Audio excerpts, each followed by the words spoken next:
Welcome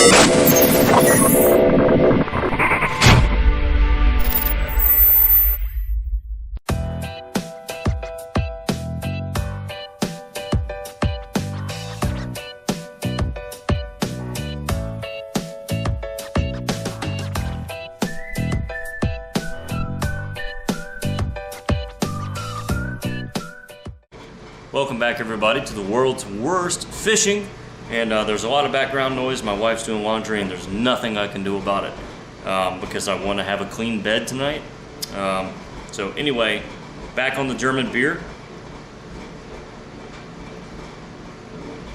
And it feels fantastic. I've been cheating on the German beer, and I am happy to be back with my first love, so to speak. And the Hockersfjord is my absolute favorite. So feeling good tonight and excited to film. We're going to be playing with some big swim baits tonight, okay? And I mean big, you know, big like these things right here, okay? These are Mondo swim baits, okay, for Mondo fish, hopefully. And so that's what we're going to be messing with. This is a 7-inch. It's only 7 inches, but it's thick. This is thick, thick, thick. And that's what we're going to be doing. So I've got my Dead On Plastics jerkbait, swim bait plastic, perfect for what we're doing tonight. And we're going to jump in and talk about the color that we're going to make, and we're going to go ahead and get started. Okay, so what we're going to be doing is we're actually going to be doing a single color tonight. It's going to be a pearl white base, okay? So we have some pearl white from Lure Works, all right? And we're going to load it up with some blue highlight powder. Okay, you see that? It's got a blue sheen to it. And highlight powder is really great stuff. If you have not played with it, get some. We're also going to add a little bit of flake. We're going to add some little gold, okay? We're going to add some large black hexagon and some medium 0.035 blue hexagon. So I'm going to go ahead and cook up this Dead On plastic here. We'll meet you back when it's nice and clear, and we'll load it up and go from there. Okay, so here we go, nice and clear. And might want to turn on the fans, huh? Okay. So, good thing this stuff doesn't smoke a whole lot. Alright, so now we're going to go with our pearl white base. Alright. This is 1/4 teaspoon. So we're going to do a little over half, okay? We're not going to get it too thick. Alright. And that's on purpose. Next, we're going to use some blue highlight, like I mentioned again. Oh, sorry, hit the camera. It's sometimes a little difficult working around a camera. Okay, so now we're going to add some blue highlight. Alright. Add quite a bit of blue highlight. Almost a full scooperoo there. Okay. Now we're going to slowly but thoroughly stir this in. Powders, like I've mentioned 100 times on here, really got to stir in your powders. Some people stir them in while the plastic's cold. I think the manufacturers recommend that you stir it in after. Not really sure why, but that's just what I do. I stir it in after the fact. Alright, so still stirring, looking good.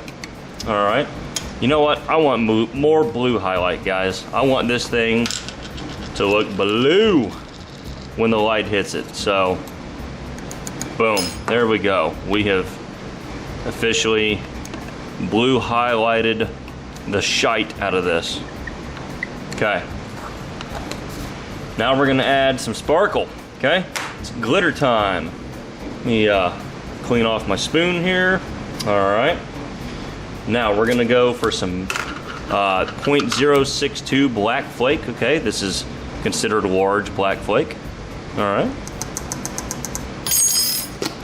And let's see, yeah, I mean, I was thinking about this color at work today. I've never made it. I don't know if it will look good. I don't know if it will look bad, but we'll find out. So there's some medium blue, okay? And last but not least, some small gold. This is 0.015 gold. Okay. There we go. Now I chose the blue to kind of complement the blue highlight. So I make a color really similar to this called mint chocolate chip. Okay. Just mint chocolate chip doesn't have the gold flake, and the sizes of the flake are a little different. But there's what we have. Okay, looking good. I think that will give us something not terrible. Here we go. Okay, here we go. We're pouring the first mold. Okay. And these are big molds, guys. These drink plastic. It's going to be all I can do to fill both of these with this one cup. In fact, I don't know if I will, but we'll try. Okay. So we have this first one filled. We'll add a little bit to the front because these are thick baits. They drink in a lot. So we'll set that to the side. Okay. Now for the second bait. I don't think we have enough, but we will see. If we have enough, it will be barely enough. Okay. I think we're gonna have enough, guys. And you know, this is just a decent solid color to kind of showcase these molds. You know, I'm not wild about it now that I've put it together, but you know, once we get some eyeballs on it and clear dip it, I think it will have the effect that I want it to. And any bass that's got big shad on his mind, definitely munch it. Drum roll, table.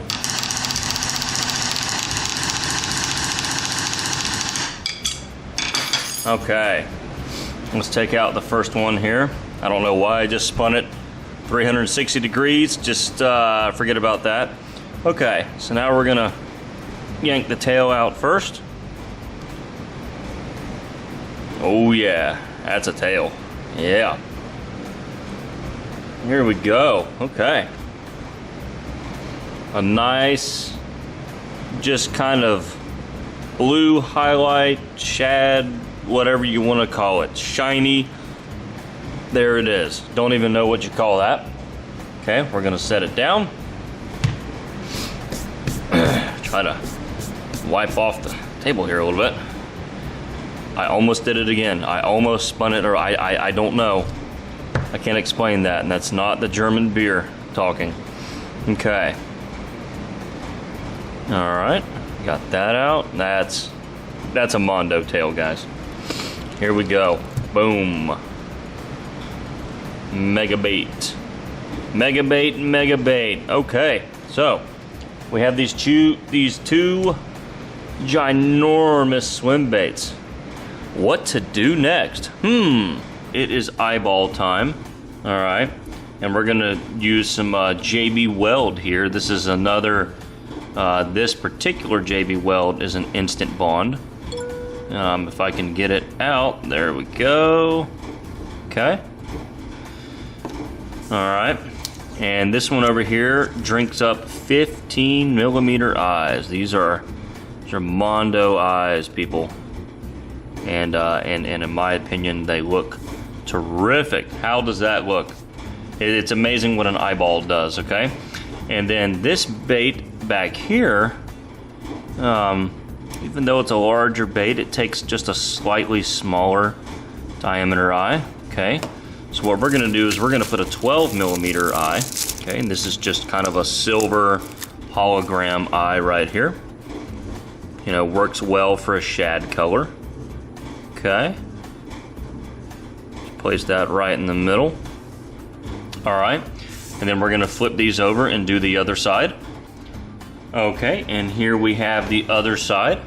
So, that's what the bait is looking like. Okay. Beautiful with those eyes on it. So we'll kind of set them down like that. Okay. And we're gonna let that glue set up for just a little bit. It doesn't take long. That particular JB Weld is a lot like the Aluma, I can't even talk, is a lot like this, the Loctite. I was gonna say Alumatite, but that's not right.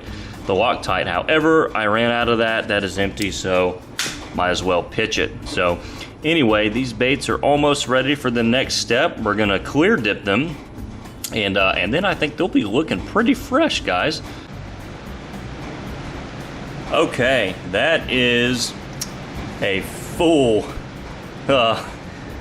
cup of plastic, and that is the Dead On Plastic Worm Blend, and we are going to clear dip. Okay, that is it. Alright, so we're going to let that drip there for just a second. And this is a slotted bait. However, the slot is wide enough that the clear dip kind of goes into the slot and doesn't just completely gum it up like you might think it would. It doesn't just completely close off. You know, you might have to cut a little bit depending on how hot this is. If that's really, really hot, this is 380 degrees, then it should be thin enough that it will get inside the slot. So anyway, we're gonna lay that in some cold water. All right. Next for this bait, and this is a bigger bait. It's gonna be a little bit more of a challenge to get it all clear dipped, but there we go. We got it up past the ribs, and that's what I wanted to do. Okay. All right. And the thing about clear dipping is, you know, okay, I have all this leftover clear dip. You know, what do I do with that plastic? You know, it's not waste. You know, that is, you know, you can let that set up and, you know, cut it into chunks the next day, remelt it, and it's perfectly good to go. It's still clear, and you can use it for, you know, whatever color you're gonna make the next day. And you know, that's not wasted plastic. You know, I can't really, unless I had more baits to clear dip right now, I can't do anything with it right now. But, you know, if I was running orders, I might use that. You know, I might go ahead and say, okay, I've done all the clear dipping that I need to do tonight. Throw some color in that and mix up whatever I'm making. Or I could let it sit until tomorrow and then, you know, cut it up into little chunks using my scissors and then reuse that. So even though it looks like I didn't do anything, that is not waste. And we're just gonna let these sit for just a little bit in this water here. You know, I wanted to go ahead and kind of get the clear dip curing to the bait best that I can. And we'll wait a few more minutes and then we'll pull them out, and they should be set up enough that I can handle them, you know, without the plastic still being, you know, tacky or anything like that.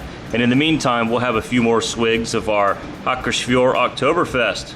Okay, so we have these out of the water, and just real quick, we're just gonna kind of trim off the front of that clear dip. Okay. So we have a nice nose on that. Kind of looks like a snake from the front, doesn't it? All right, look at that, guys. Looking good. Looking like it would get thumped. What do you think? Okay. And then here's this one right here. Hook slot still good. Okay. All right, we'll trim this front part off. Perfect. Perfect, perfect. Those, let me see if I can even fit them in my hands here. Those are some He-Man swim baits. What do you think? So real quick, just wanted to show you a custom order that I was working on a little bit earlier this week. So it's like a sprayed grass, okay, with red flake. So you've got your traditional sprayed grass, kind of a smoke charcoal top with purple, and then a light watermelon bottom with blue, and then adding red flake. So it kind of gives it like a, it almost kind of gives it like a Christmas color effect. And I think it actually turned out really pretty. Here it is in a frog right there. It's looking pretty good. A couple of craws, you know, jerk baits, ribbon tails, finesse worms. Looks really cool in the finesse worm. So we'll try to get a handful of them out there. Yeah. So anyway, just wanted to show you guys just a quick order. I can't take many orders anymore. Anybody watching this who's emailed me who's either not gotten a response yet or gotten a response saying, you know, hey guys, sorry, I can't take orders right now. You know, time is very limited, just with a couple changes in my life. So I don't get much time out here in the garage to build baits. You know, I watch Landon a lot on weeknights by myself, which means I can't be out here with plastisol fumes. So it is what it is. Hopefully, you know, some things will change, you know, just schedule-wise. Right now, it's her busy season at work. She works catering, and Tallahassee's a big political town, so we have legislative session when a lot of lawmakers come to town, and you know, catering schedules fill up quick, as do a lot of event planning stuff. So anyway, that's enough about that. Don't want to bore you guys, just letting you know it's really tough for me to take orders right now, so I do apologize if I have turned your order down or haven't gotten a response to you yet. I appreciate all of the interest. I just simply can't do it all by myself, unfortunately. Anyway, just a cool color that I was working on, and thought that it was thought that I should show it real quick on film. Okay, everybody, thank you so much for tuning in. Hold that thought.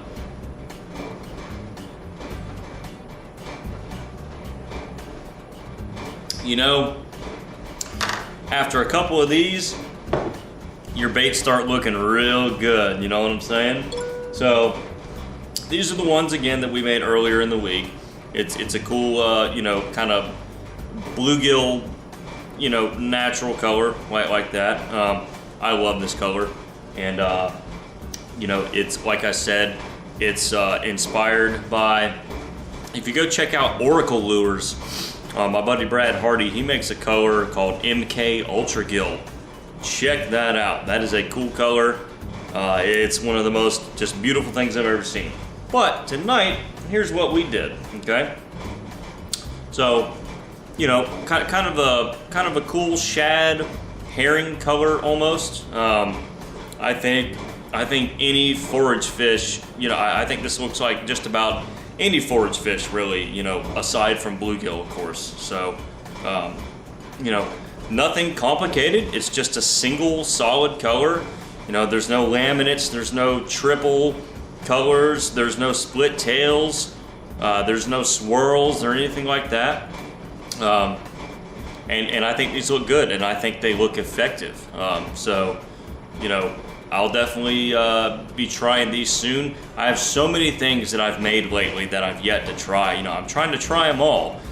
You know, I'm hopefully going fishing again Saturday, and I want to throw this one at them, and I want to use some craws and some of those hand-poured darters on some bedfish. So we'll see what I get the opportunity to do. Maybe I can do it, maybe I can't. You never know. That's just kind of the challenges of having a newborn and being where I'm at in my life, but I'm loving it. So anyway, big swim baits were the theme tonight. Big swim baits are fun. You can have so much fun with these, putting these humongous eyeballs on. It's just so much fun to do these and to hand pour baits of this size. You know, these are like, you know, I've caught bass smaller than that. You know, these are heavy baits. You know, these are like, you know, a third of a pound. You know, I mean, they are big time baits, and they take big time fish. So anyway, we're gonna wrap it up for tonight. It's actually Valentine's Day, so happy Valentine's Day. I hope all the gentlemen out there did something better for their ladies than film bait videos in their garage. So I'm probably in trouble, but that's okay. I'll just kind of wash my troubles down. That's gonna wrap it up tonight, and we'll catch you next time on the world's worst fishing.